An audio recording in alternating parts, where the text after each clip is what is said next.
안녕하세요. 오늘은 저의 2023년 계획과 다이어리를 공유해 보려고 해요. 제가 사용한 계획표는 만다라트 계획표입니다. 일본의 한 디자이너가 핵심 목표를 달성하기 위한 목표 계획법으로 개발했고, 메이저리그의 일본인 오타니 쇼헤이 선수가 이 계획표를 사용해 유명해졌습니다. 이제 이 네모네모 칸들을 어떻게 채워야 하는지 설명해 드릴게요. 우선 가운데에 한 가지 큰 목표를 정하고 이를 이루기 위한 세부 목표들을 작성하는 건데요. 우선 제일 가운데 칸에 이루고자 하는 핵심 목표인 꿈 또는 비전을 설정해요. 주변 칸에 핵심 목표를 달성하기 위한 8가지 세부 목표를 작성하고 8가지 세부 목표를 각각 주변에 9개로 이루어진 칸의 중심으로 옮겨 적어요. 각각의 세부 목표를 달성하기 위해 필요한 실행 계획들을 8가지씩 작성합니다. 이렇게 끝이고, 저도 올해는 원하는 것들을 잘 이루기 위해 만다라트를 작성해 보려고 해요. 계획표는 더보기란을 통해 공유해 드리니 마음껏 사용해 주세요. 저도 처음 적어보는 거라 너무 떨리는데요. 템플릿은 심플하게 한 장이고 우측엔 만다라트 계획표가 있어요. 좌측엔 2023 계획표라는 표기를 했습니다. 가장 먼저 중심에 핵심 목표를 적어보려고 해요. 저는 올해 목표로 후회 없는 35살을 핵심 목표로 정했어요. 23년 연말에는 정말 후회 없이 다 해본 35살 한 해였다라고 말하고 싶어요. 핵심 목표를 위한 8가지 세부 목표들을 작성해 줍니다. 가장 중요한 건 돈이겠죠? 더 나은 30대를 위해 지금의 자산을 레벨업하는 게 중요한 목표 중 하나예요. 그리고 고용된 삶에서 벗어나 엔점러가 되고 싶어요. 세 번째로, 회사에서는 제가 지금은 가장급의 레벨인데 일 잘하는 사람으로 보이고 싶은 욕심도 있어서 일 잘하는 송과장이라는 목표를 세웠습니다. 두 번째 줄은 가정과 관련한 목표를 세워봤어요. 22년 6월부터는 엄마가 되는 준비를 해왔는데 지금은 시험관으로 몸이 많이 약해져서 건강한 엄마 되기가 목표예요. 그리고 사랑하는 남편과 함께하는 시간을 갖는 것도 매우 중요하기 때문에 목표를 넣었습니다. 세 번째 줄은 가치관이나 취미 등에 대한 계획을 세워보려고 해요. 저는 부끄럽지만 평소에 소비 낭비가 좀 심한 편인데 제로 웨이스트를 실천하면서 그 낭비를 줄여보려고 합니다. 그리고 두 번째로는 나눔이라는 키워드를 잡았고요. 마지막으로 취미, 자기 개발을 빼놓을 수 없죠. 그래서 나를 성장시키는 취미 배움이라는 목표를 설정했습니다.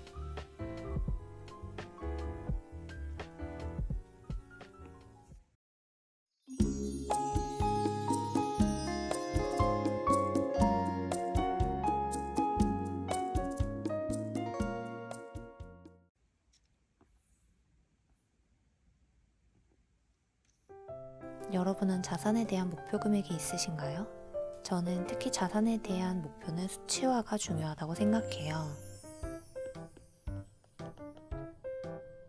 기회가 된다면 이 포트폴리오를 작성한 것도 유튜브에서 공유를 할 수 있으면 해볼게요. 제가 22년에 가장 아쉬웠던 게 있다면 바로 세금인데요.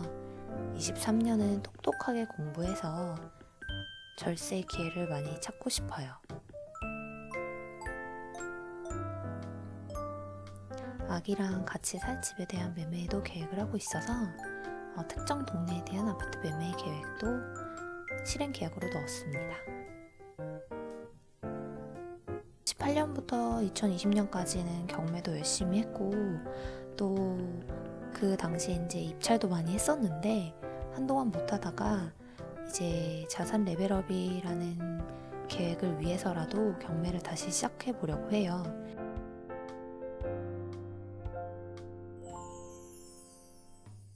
이 레벨업에서 가장 중요하다고 생각하는 부분 중에 하나인데 재테크를 하다 보면 서류들이 굉장히 많아져서 서류 정리가 되게 중요하다고 느껴질 때가 있는데요. 기존 문서들을 잘 정리하는 실행 계획을 추가로 넣었습니다. 서류 정리법에 대한 컨텐츠는 다음에 준비를 해볼게요. 그리고 최근에 에어비앤비에 관심을 갖게 됐는데 찾아보면 정말 다양한 플랫폼에서 강의를 찾아볼 수가 있더라고요. 그래서 23년에는 좀 남편이랑 같이 에어비앤비 강의를 들어보면서 자산 레벨업을 하는데 도움이 될 것들이 있는지 찾아보려고 합니다. 저는 솔직히 주식을 좀 잘 못해요. 그래도 올해는 용돈 정도의 이제 되게 작은 금액일지라도 제가 직접 분석한 종목에 투자를 해보려고 해요. 그래서 이런 실행 계획들을 넣어보았습니다. 그리고 마지막으로 작년부터 시작한 온라인 사업이 있는데 그 온라인 사업 때문에도 저희가 세금을 굉장히 많이 내야 하는 상황에 놓여 있었어요. 올해는 좀 전문 세무사를 통해서 많은 도움을 받아야 될 것 같습니다. 이제 엔잡러를 하기 위한 세부 실행 계획들을 적어볼게요. 가장 중요한 계획은 사실 유튜브를 시작하는 일이에요. 제가 쉽지는 않지만 꾸준히 하는 걸 목표로 해보려고 해요. 그리고 소소하게 시작했던 스마트 스토어는 전부 국내에서 사입해서 판매를 하고 있었는데 좀 더 키우기 위해 중국 도매 사입을 해보려고 합니다.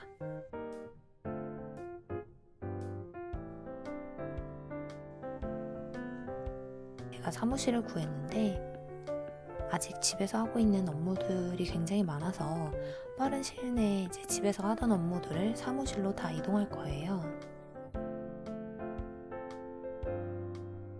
예전부터는 해보고 싶었던 것 중에 하나가 책을 쓰는 건데 제가 게을러서 좀 못했던 게 있었어요. 엔잡러 목표에서 사실 숫자가 빠질 수는 없다고 생각해요. 목표는 높을수록 좋은 거니까 저는 엔잡러라고 생각하는 저의 기준은 또 월 수입이 1,300만 원이라고 생각해서 이렇게 잡아봤습니다. 저는 9년차 직장인인데요. 사실 연차가 쌓일수록 더 잘하고 싶은 마음이 되게 큰 것 같아요. 그래서 저의 2023년 목표 중에 하나가 좀 일을 잘하는 과장이 되자라는 거고요. 여러 가지가 있겠지만 이력서나 경력 기술서도 틈틈이 업데이트를 하고 엑셀을 정리하는 그런 습관들을 갖고 구체적인 업무 숫자 계획도 세워봤고요. 명함 정리 앱도 업데이트 해야죠.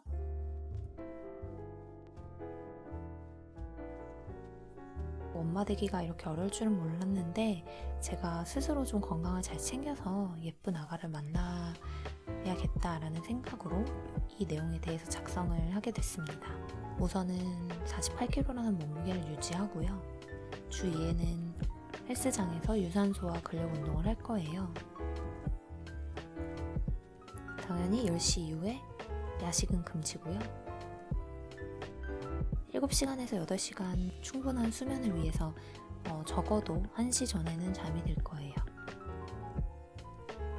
몸도 몸이지만 당연히 돈도 준비가 되어야 된다고 생각을 해서 임신, 출산 자금 계획도 열심히 세우고요. 또 저는 난임병원을 다니고 있어서 병원을 좀 성실하게 다니자라는 실행 계획을 넣었습니다. 시험관 꼭 성공하고 싶고 저한테는 또 반려견이 있어서 밤토리의 건강도 잘 챙기는 것을 실행 계획으로 넣었습니다.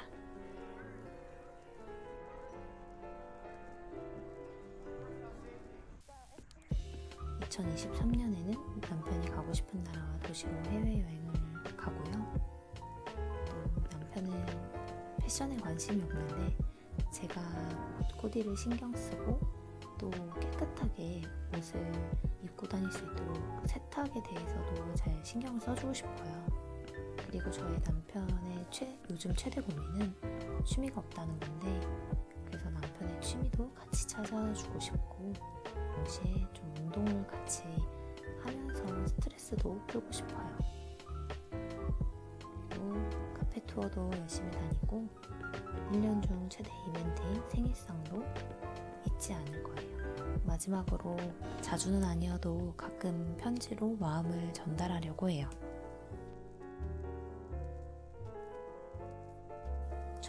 낭비를 좀 줄이고 환경을 생각하는 마음으로 제로 웨이스트 목표를 잡았습니다.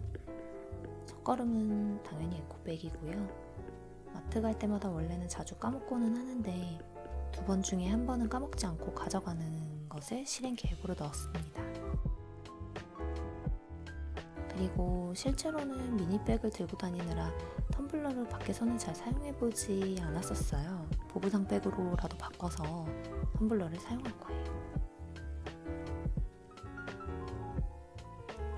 예전엔 필요 없는 물건들을 그냥 버렸는데 한 달에 1번 정도는 사용하지 않는 물건들을 정리해서 당근마켓을 통해서 리사이클을 실천하려고 합니다. 또 배달 음식을 먹다 보면 쓰레기가 정말 많이 나오죠. 주 1회 또는 아예 먹지 않는 것을 목표로 좀 노력을 해보려고 합니다. 평소에 충동 구매가 많은 편인데 구매 리스트 작성하기를 실행 계획에 넣었습니다. 유튜브를 보니까 저 같은 사람들은 먼저 옷장을 정리하고 옷을 사야 한다고 하더라고요. 그래서 분기 초에는 늘 옷장을 정리하고 옷을 구매하겠다 마음을 먹었습니다. 저는 엄마가 자주 반찬을 해주시는데 생각보다 남겨서 버리는 경우도 꽤 많아요. 외식 대신 집에서 밥을 먹으면서 엄마 반찬은 안 남기는 것을 계획으로 넣었습니다.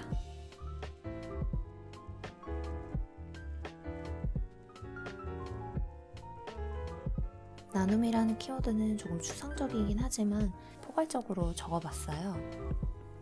지금 회사에서 유기견 동호회에 가입되어 있는데 봉사와 후원을 통해서 저의 나눔을 실천할 계획입니다.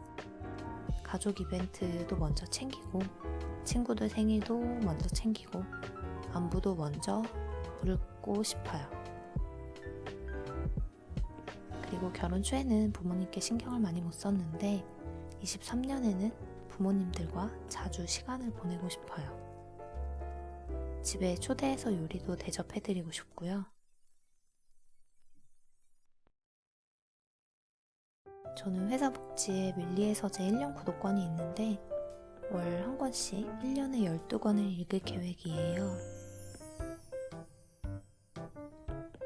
봄이 오면 테니스 레슨도 다시 받을 건데 테니스는 제가 제일 좋아하고 제일 길게 배운 운동이에요. 23년에도 준비하고 있는 자격증이 있는데 그 자격증 1차 합격이 목표입니다.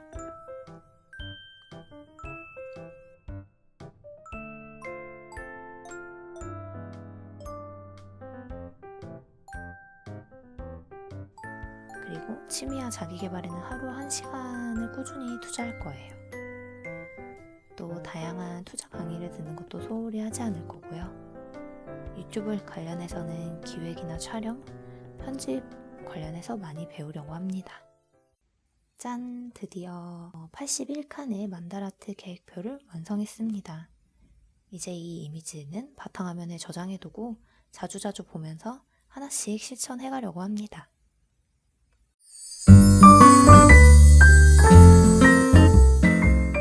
계획표에 이은 저의 2023년 다이어리를 소개해드리려고 해요. 총 4권이고 사용 목적은 다 달라요. 가장 먼저 소개해드리고 싶은 건 업무용 다이어리예요. 영풍문고에서 구매했고 유어 플래너라는 제품입니다. 이 다이어리는 6개월간 쓸 수 있게 나온 다이어리고 각 월별 큰 이벤트 같은 걸 적을 수 있는 칸이 있어요.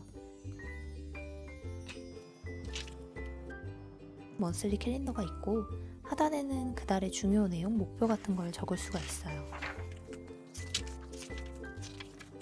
위클리에는 한 주를 어떻게 보냈는지 한눈에 볼 수 있는데요. 데일리로 체크해야 하는 일과 투두 리스트를 적을 수 있어요.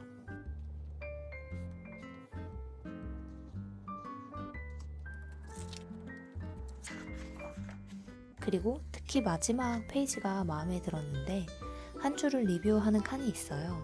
행복, 생산성, 만족도를 5점으로 체크할 수 있고 특히 좋았던 것과 아쉬웠던 것들을 정리할 수 있어서 업무 성과 등을 체크해보기 좋을 것 같아요.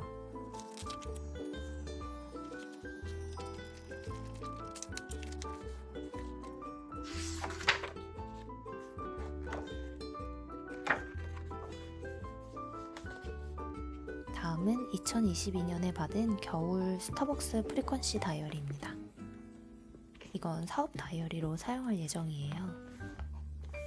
일단 다이어리 자체가 두꺼워서 좋고, 이 다이어리는 한 해의 마침표를 작성하고 또 새해 목표를 적는 게 되게 특이하고 좋았어요. 그 다음 페이지에 낮과 밤의 루틴을 적는 것도 너무 좋고, 나를 위한 다짐으로 시작하는 것도 너무 좋았습니다. 먼슬리에는 사업 관련 스케줄들을 적을 예정이에요. 사업은 일정 관리가 엄청 중요한데 각 거래처별 사입 일정, 신상품 출시일, 외주 미팅 등 일정이 굉장히 많다 보니 또 스케줄이 꼬이면 후폭풍이 크거든요. 스타벅스 다이어리는 위클리가 없는 데일리 다이어리입니다. 그래서 하루하루 사업과 관련된 기록들을 남길 수가 있어요. 하단에는 영감, 아이디어 같은 간단한 메모를 할 수 있고요.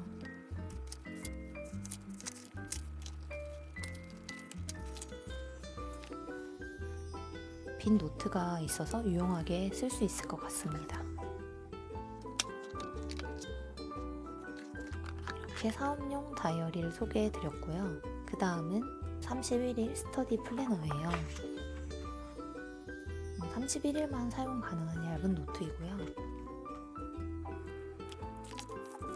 먼슬리가 있고,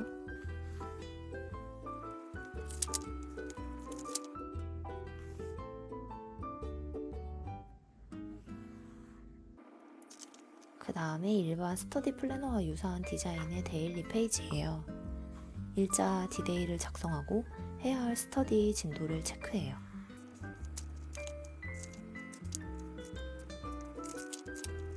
간단하고 가벼운 노트라 사용하기 되게 편할 것 같아요. 다음은 마지막 다이어리인데 저의 건강을 책임질 헬스 다이어리입니다. 아침, 점심, 저녁 식단과 운동량을 기록할 수 있는 노트예요. 옆에는 칼로리를 체크할 수 있는 세심함까지 있어서 굉장히 감동적인 노트고요. 목표와 현재 몸무게를 체크하고 마신 물의 양이나 수면 시간도 체크를 할 수가 있어요. 정말 건강과 관련한 것들을 기록할 수 있는 다이어리입니다. 헬스 다이어리로 23년은 건강한 35세를 보내고 싶어요. 23년 다이어리 소개는 여기까지고요. 다이어리를 사려고 고민이셨던 분들한텐 도움이 되셨기를 바라고 오늘도 봐주셔서 감사합니다.